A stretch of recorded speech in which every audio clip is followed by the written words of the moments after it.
Atlanta News First starts now. You're looking at live current conditions.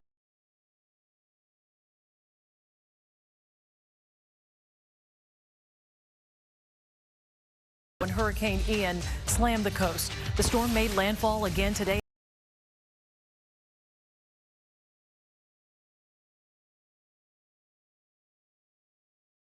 When Hurricane Ian slammed the coast, the storm made landfall again today.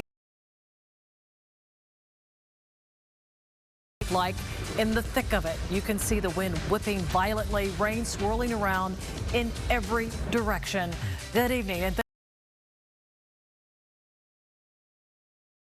moving like crazy. Georgia was spared. We're so lucky the worst of Ian's wrath didn't hit us, but we do have a first alert tonight. Ian's path and the chance of showers tomorrow, Fred. Yeah, and the chance of showers is very low, almost zero for the Atlanta metro area. It is higher, though, as you go into northeast Georgia. You can see the back edge of the storm getting very close right now to northeast Georgia. It's a post-tropical cyclone now. It's still pretty powerful, though, with winds of 50 miles per hour. But in the northeast Georgia mountains tonight, there will be a few scattered showers, and the wind out there late this evening, and the weekend at one point wasn't looking to start the day tomorrow. Notice how we have just those fringe temperature climbing up, low to mid 70s tomorrow afternoon. The breeze, though, stays active coming in out of the northwest for us at about 15 miles per hour. That are up in the 20 to 25 mile per hour range. So that is how our weekend starts. The second half of the weekend is. I'll let you know if there's any rain coming our way in the 7-day forecast ahead. all right, thank you. Hurricane Ian hits close to home for a lot of us. Many of you.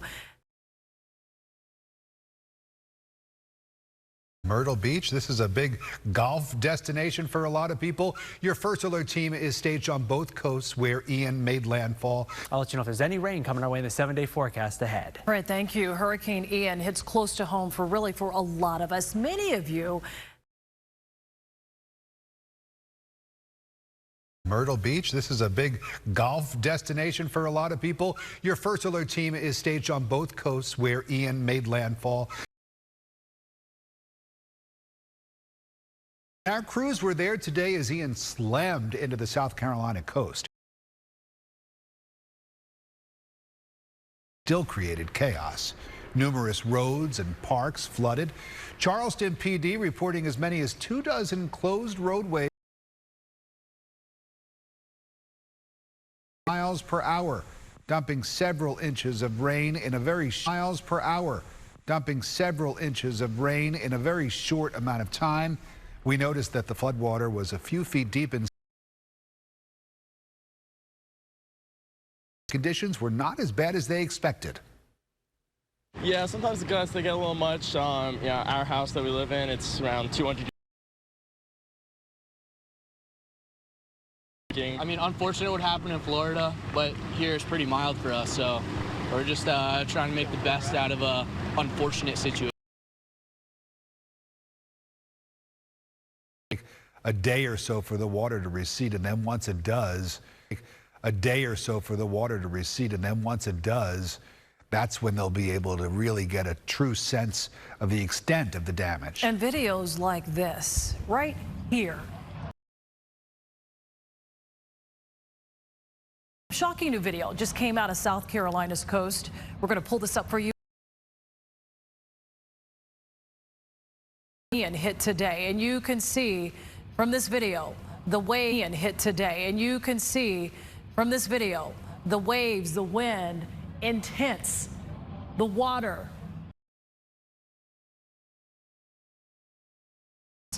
Devastating for so many people. As Ian continues its path of destruction, we're getting a better look at the damage it left behind along the way. Community looks like it was built on a swamp. Then in Sanibel, our first look at just how hard hit the city truly was. We told you the only road into the island collapsed, delaying rescue.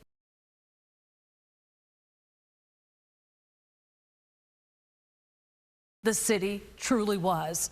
We told you the only road into the island collapsed, delaying rescue efforts. New video shows what the beach looked like before and after Ian hit. Precious beach properties leveled. Well, more than 48 hours after Ian first hit Florida, and some areas are still in the dark. These areas we're going to show you on a map that are in red are basically leveled. Well, more than 48 hours after Ian first hit Florida, and some areas are still in the dark. These areas we're going to show you on a map that are in red are basically than 1.6 million customers are still without electricity, and that's going to make it very tough to clear roads, to cook. Is going to take time. Tonight in Venice, this is the line just to get a tank of gas. Car after car. One driver told me he waited roughly an hour just to get to the front of the line. Now, of the last few days, we have in Venice. This region was completely ravaged by Hurricane Ian. Port Florida, and this community of more than 800 homes, roughly 70% demolished. After 2 days, the waters finally receded.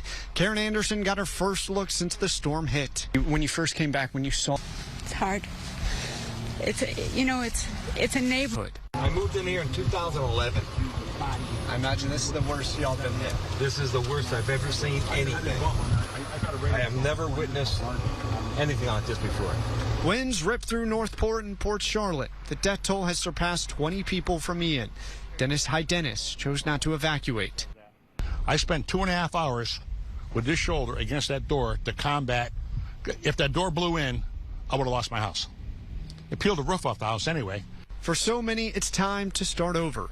Healing will take time, and so many communities along the Florida West Coast need help. Hopefully FEMA will help the people here. If that door blew in, I would have lost my house. It peeled the roof off the house anyway. For so many, it's time to start over. Healing will take time, and so many communities along the Florida West Coast need help. Hopefully FEMA will help the people here. So many communities along the Florida West Coast need help. Hopefully FEMA will help the people here. Region are still without power. In Venice tonight, Patrick Quinn, Atlanta News First. Well, you should download the First Alert weather app. Coming, your First Alert weather team will tell you what we know when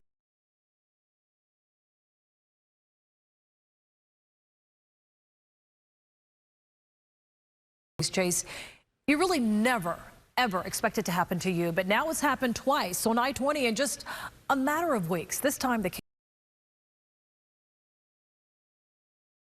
news reporter Chelsea Beimfor live in Atlanta tonight. And Chelsea, in this police chase, 2 people are now dead.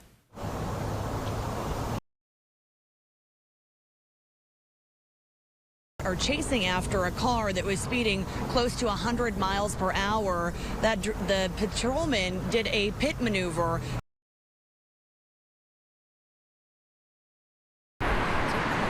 Early Friday morning, a Georgia State trooper spotted this white SUV speeding down Interstate 85.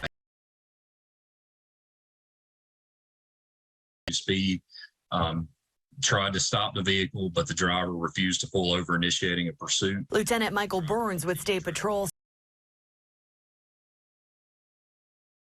Avenue. When this happened, a passenger in the Jeep opened the rear door and actually jumped from the vehicle. That person had a gun. Avenue. When this happened, a passenger in the Jeep opened the rear door and actually jumped from the vehicle. That person had a gun. Or during the pursuit, the white SUV kept driving, making its way to Interstate 20. That's where a trooper used his own car to. During that, the driver and a passenger were ejected from the vehicle. They were not wearing their seatbelts. And unfortunately, the driver and the passenger were ejected from the vehicle. They were not wearing their seatbelts. And unfortunately, the driver and the passenger on pit maneuvers is at the discretion of each trooper. In this case, he says the trooper felt it was necessary to use it to prevent others. beginning with why the driver didn't stop, and they've got to try to get to the bottom of that before anything else can be done.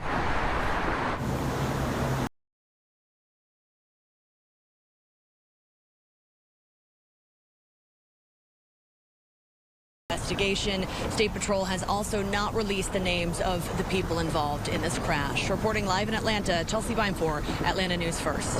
Thank you. Now to the story that literally everybody's talking about. Harp. Her name is Debbie Collier, and her body was found earlier this month.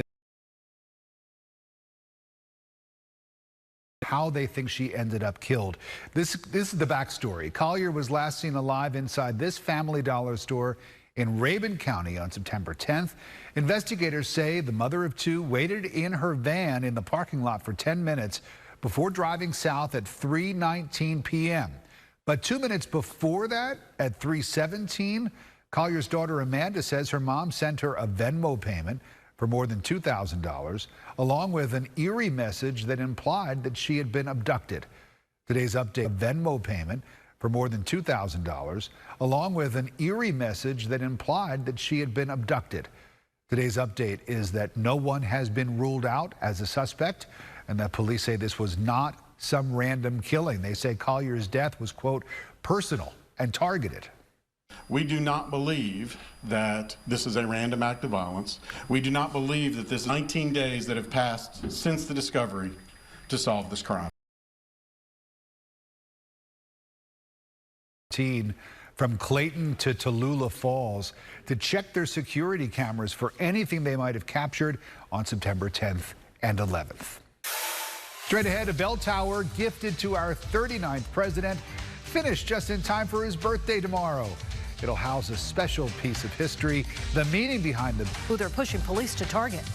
And none of us wanted the strong winds that Ian could have brought our way, but we could have used a little bit of rain. It has been a very dry month, less than an inch of rain at Hartsfield Jackson this month. That's about 25% of what we would normally get. I'll let you know if October. More coverage first from where you are. More solutions that put money back in your pocket.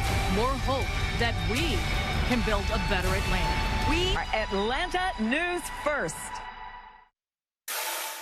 What do you get for a former president on his 98th birthday? That's a pretty tough gift to get, right? It's a hard one to get. It really is. Well, we have a special present to tell you about for our 39th president, Jimmy Carter, of course, one of Georgia's own. Today, a Peace Bell Tower was dedicated on the eve of President Carter's 98th birthday. President Jimmy Carter, of course, one of Georgia's own. Today, a Peace Bell Tower was dedicated on the eve of President Carter's 98th birthday, a bell tower to have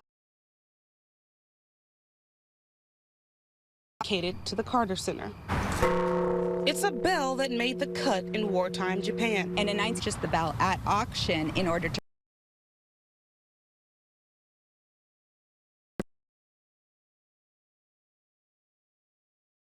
into ammunition. Melted down 20 attended. The sound of world. We have the original bell, they have the replica bell, they have the original tower. We're going to build a replica tower. Authorities say she died after ingesting a lethal dose of fentanyl, and now her father, heartbroken, working to get.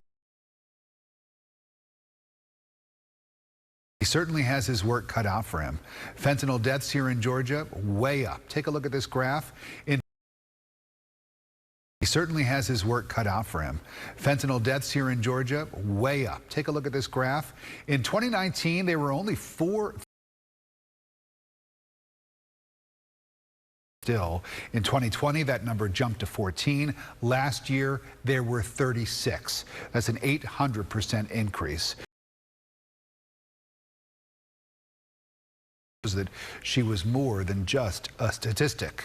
And sunflowers were her favorite flowers. We have a little thing with dragonflies. It's things to us. This is little dear mom and dads. And oh, just heartbreaking. The man accused of selling Kaylee the drug is charged with her murder.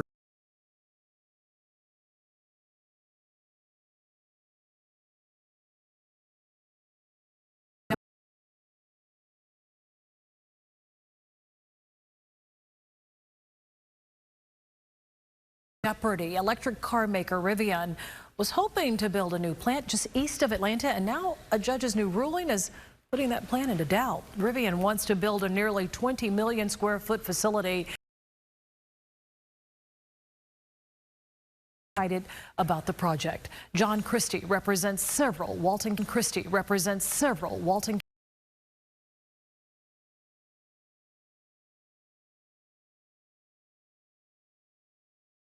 property tax breaks they're offered to Rivian take away from potential benefits for those who live around the plant. The judge agreed. All they have to do is just go ahead and build a plant if they wanted to, and with their own money, with a loan from a bank or whatever, and pay their taxes. But they wanted to have this pilot program, which was a very big subsidization by the taxpayers of these three counties. In a joint statement, stakeholders. Let's take a live look outside now. Midtown, very, very pretty on a beautiful night. First Alert meteorologist Fred Campagna joining us now. It's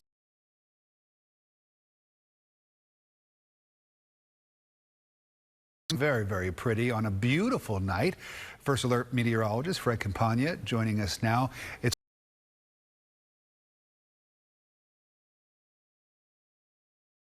events, all of those things, they could have actually taken place. Could have taken place. The forecast looked early in the week. Of course, Ian going farther to the east, slam into the Carolinas today, up within the next hour and some comfortably cool nights. That is great running weather. And it is just about a week away. Next Saturday morning, come join us on the runways for the mayor's running forecast looks great for this week. And a little bit of a running forecast looks great for this week. And a little bit of a while you're out there on the streets and the hills and the trails of North Georgia. There's Ian right now, post-tropical cyclone, starting to see a few showers show up in far northeast Georgia. Let's get in a little bit closer here. And they're having a hard time getting while you're out there on the streets and the hills and the trails of North Georgia. There's Ian right now, post-tropical cyclone, starting to see a few showers show up in far northeast Georgia. Let's get in a little bit closer here. And they're having a hard time getting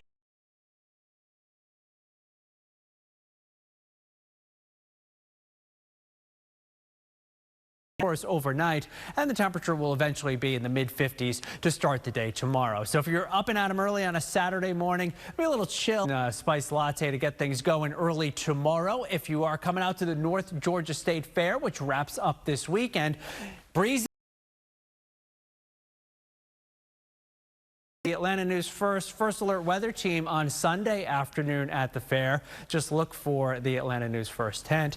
The temperatures on Saturday afternoon topping out in the mid-70s. Beautiful weather. Sandy Springs 76 degrees, Stone Mountain 76, Lawrenceville around 75. You'll really notice that breeze if you pick tomorrow to hike up Stone Mountain. Sunday morning, again, seasonably cool, low to mid-50s. Sunday afternoon looks good, low to mid-70s as that breeze continues. If you are going to the mountains, maybe some apple picking in Ellijay, it'll be right around 70 both Saturday and Sunday. And the dry weather, as I said, it just keeps on rolling on right into the middle of next on Atlanta's most accurate 7-day forecast. It gets up near 80. It reaches 80 actually. Dry skies throughout and right around 80 degrees next Wednesday, Thursday, and Friday. The Braves' big series with the Mets is underway, and it was long ball night at the ballpark. Sports Fridays. Each combo.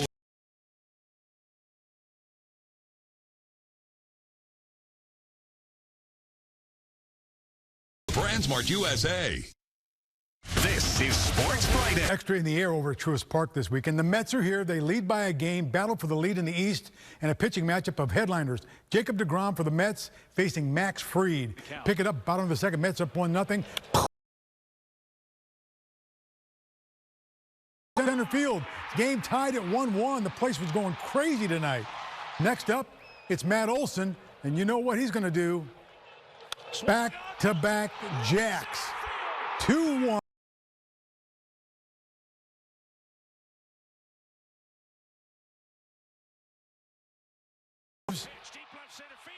And you know that Kenley Jansen was on in the ninth. The place was going crazy. Here's the final out. Jansen will get it. And the Braves, so it's 5-2. We're all even in the National League East. And some news tonight, Chuck is coming back. The Braves signed Charlie Morton to a one-year deal worth $20 million. for 2023 with a club option in 2024 at $20 million. The 38-year-old is a leader of the pitching staff. He's 9-6 this season, and Morton's 200 strikeouts this year are 5th most in the National League. He is one of just 3 pitchers in Atlanta franchise history to have at least 200 strikeouts in multiple seasons. Guess who he's joining? Hall of Famers John Smoltz, who did it 5 times, and Phil Niekro for the Dogs after getting all they could handle last week against Kent State. Georgia had for the Dogs after getting all they could handle last week against Kent State. Georgia had 4 turnovers in that ball game, so you know that Georgia is going to be looking to fix the problem. For the SEC wrap-up show, we're going to preview the game. Georgia is 4-0 this season. They have gotten there an impressive tomorrow at 7, right after Alabama and Arkansas. Well, the Falcons are back home to take on the Browns. A big game for the defense facing Nick Chubb. Back with that after this on Sports Friday.